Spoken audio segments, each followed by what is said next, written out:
We're going to do this. We're going to do this. Hope you're ready. Don't know if I am.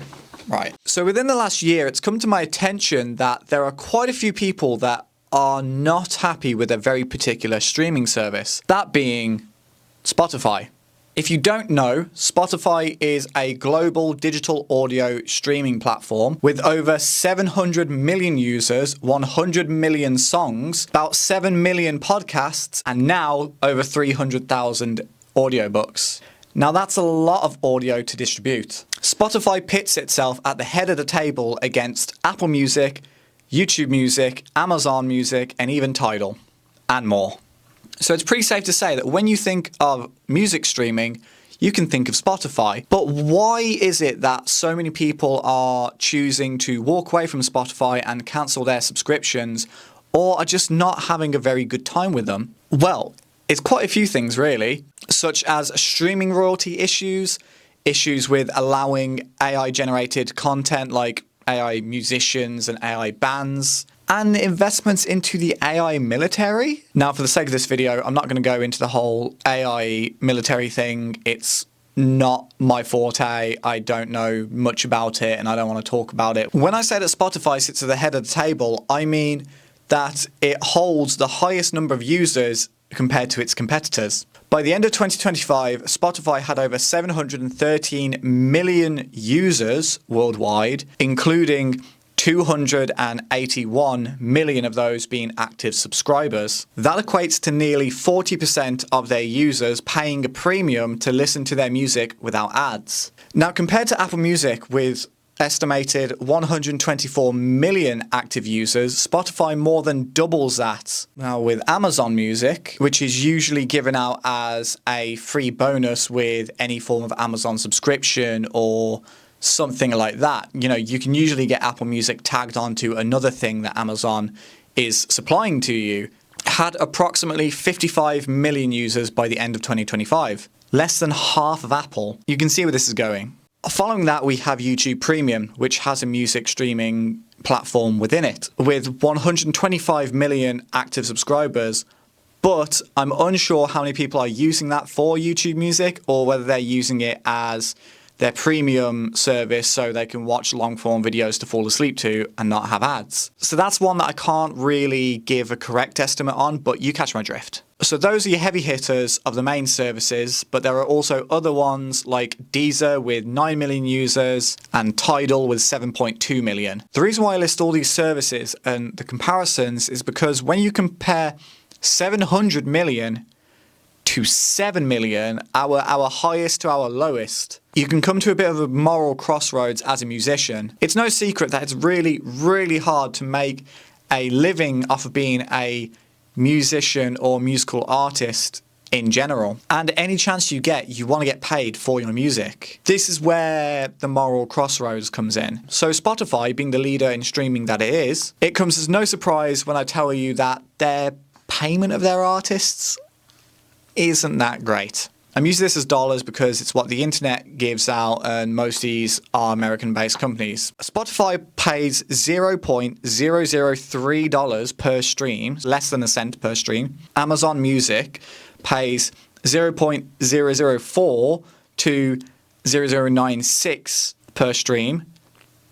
Don't know exactly how that works, but Apple Music pays $0.01 per stream. Tidal 0.013, you get a cent 0.3. YouTube pays 0.025 and Deezer pays 0.064. Now, my song Replicant that I put out last year, as of filming this video, has about 10,000 streams on it, which, by the way, thank you.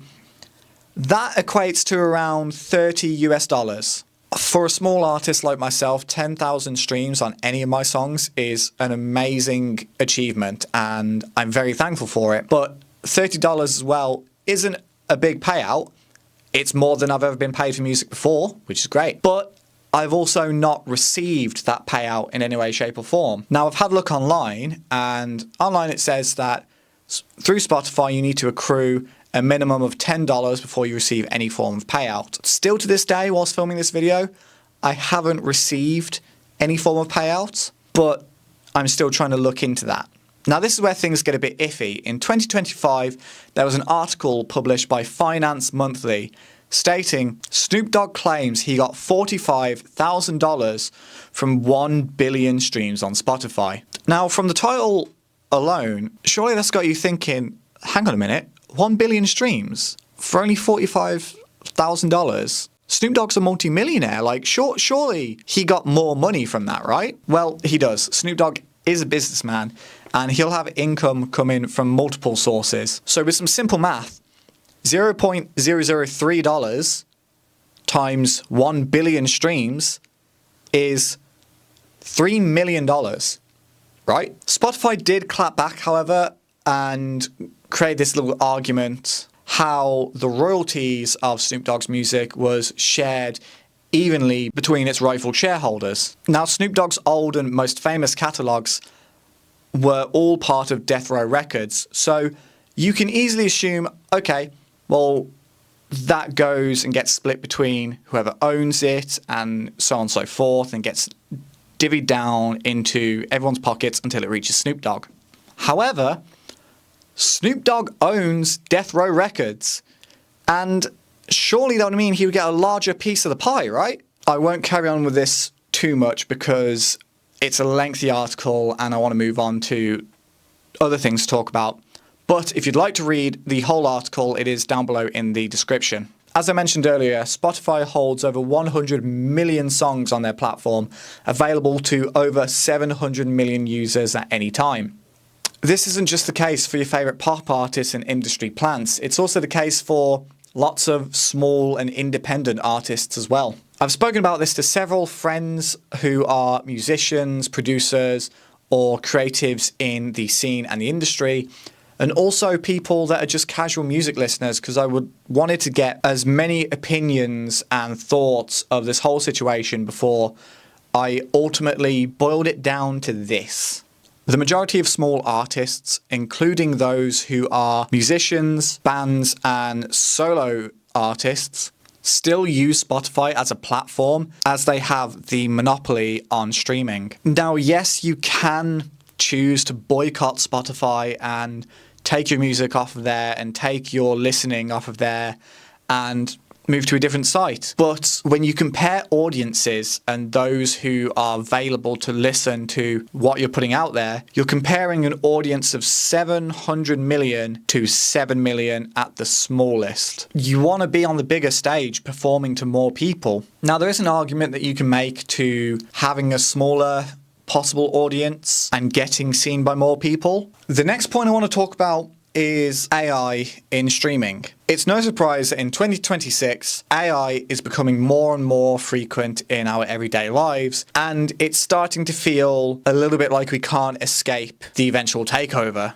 that AI is going to bring us. Now, takeover might be a little bit extreme, but I'm sure there's a few of you that have had that feeling before. As AI begins to flood our media platforms, it permeates into our society and becomes normalized. However, there is a lot of consumer backlash that's coming out, especially online when we see these sort of things. For example, the Coca-Cola Christmas advert of 2025. I heard a lot of people were very unhappy with how this looked.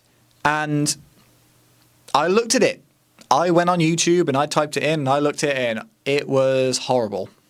I saw a lot of people saying that it was lazy, and there was an overall distaste for the entire commercial. Another example that I saw on my feed was P&O Cruises. Now, I'm not a guy that goes on cruises, so why this showed up to me was beyond me. But they weren't even trying to hide the fact that it was AI in this advert. Generative AI in videos, it's gotten better, but you can tell a video is AI when you have this yellowy, cartoonish look and the background is almost squiggly and scribbly, like there's not enough detail. And P&O Cruises didn't even try to hide this. Once again, it comes across as lazy. Instead of taking the time to pay the correct artist to create something exactly that you wanted, you paid £20 for ChatGPT to write an advert for you and go, yep, looks good, let's ship it out there.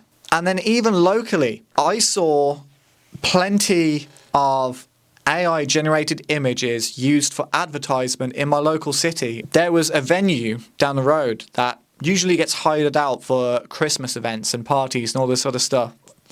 The most AI looking Santa Claus and elf were on these banners promoting themselves so that you were to go and book in with them.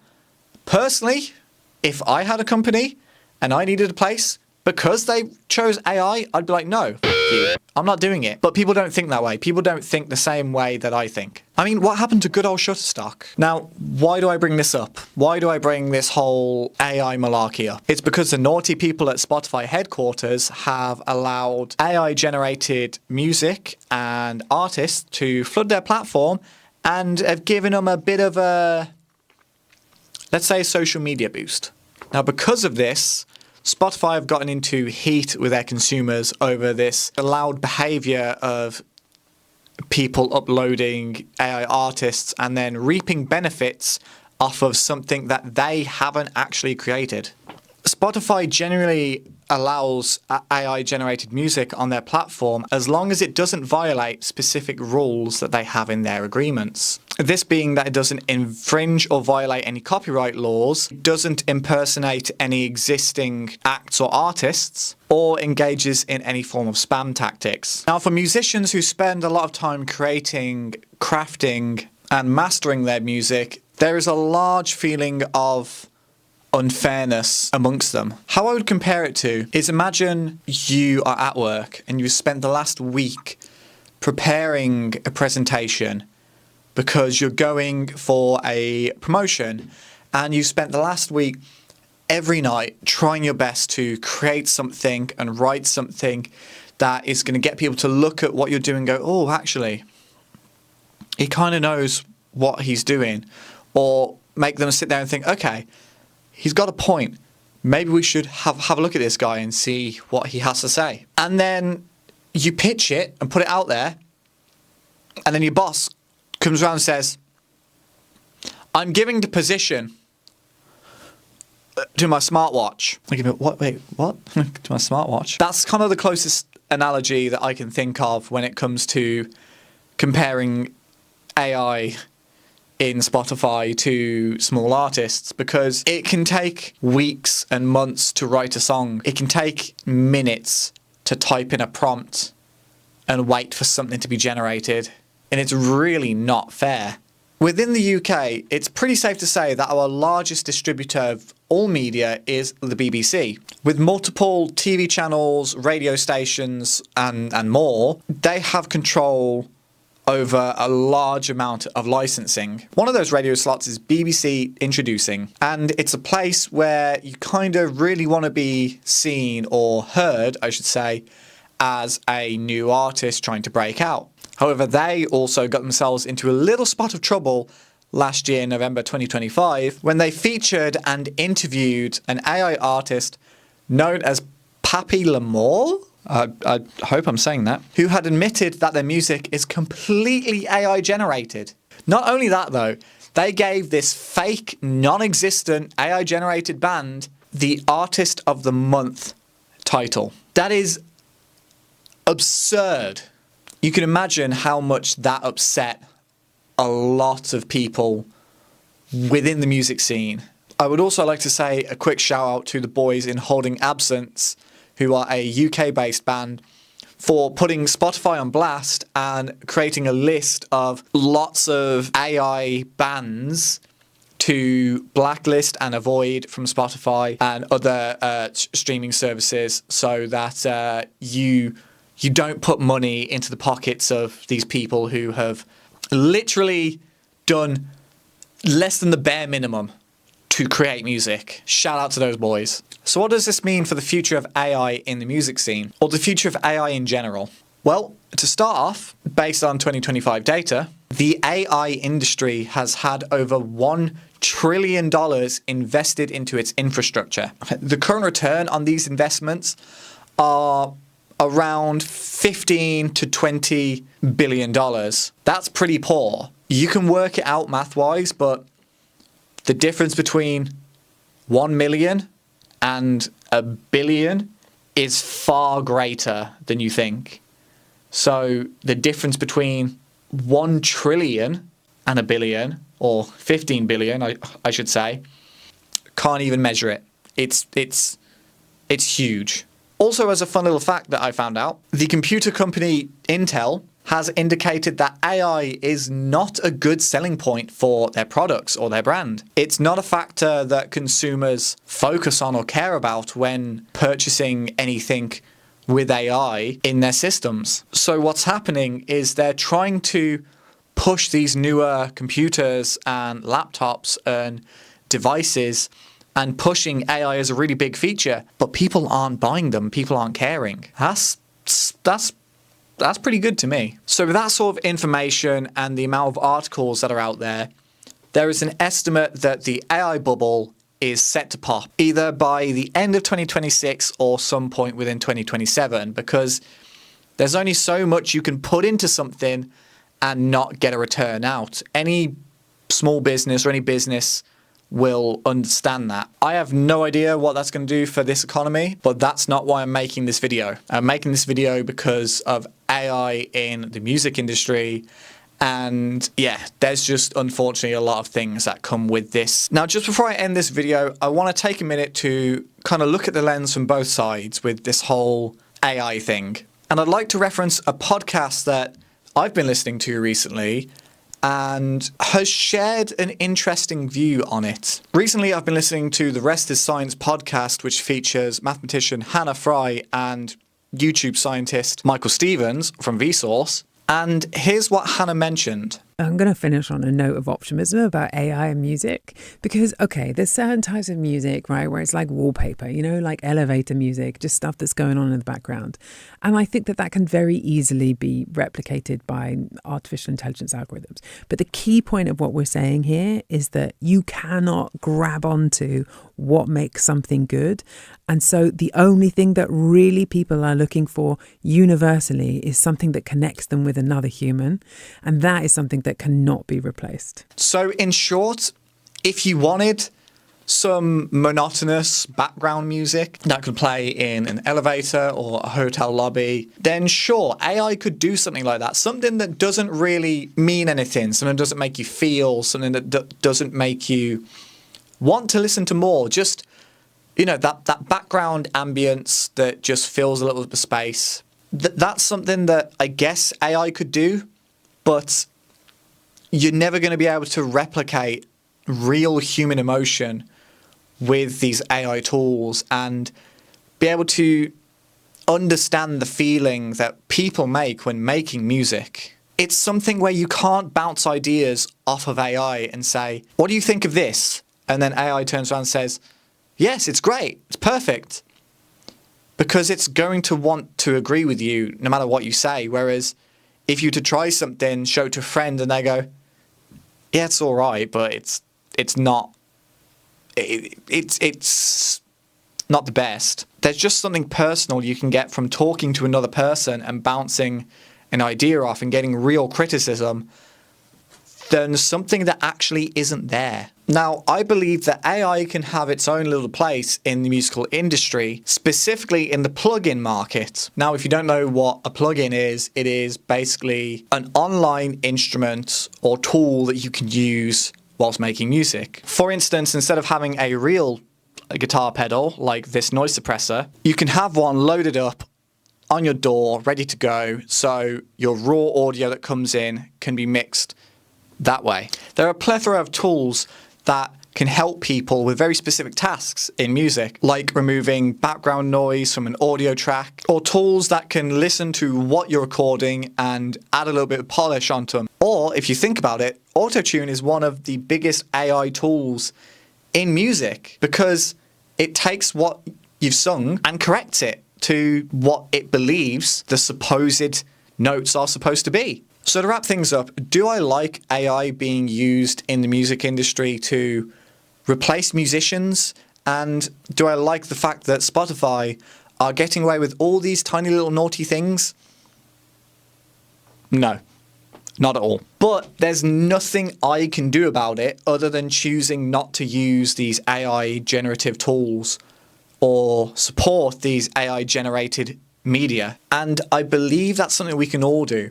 If we stop showing attention to AI-generated media and start to repel it and not feed into it, eventually it will go away. Or the bubble will pop and it's all going to crash. Thank you for watching the video if you've made it this far. This is probably my longest video that I've done yet, and I feel like it was a point that I really needed to make. So if you have watched it this far, all the way to the end, I want to say thank you, and I will see you in the next video. Fuck, we did it! Yay!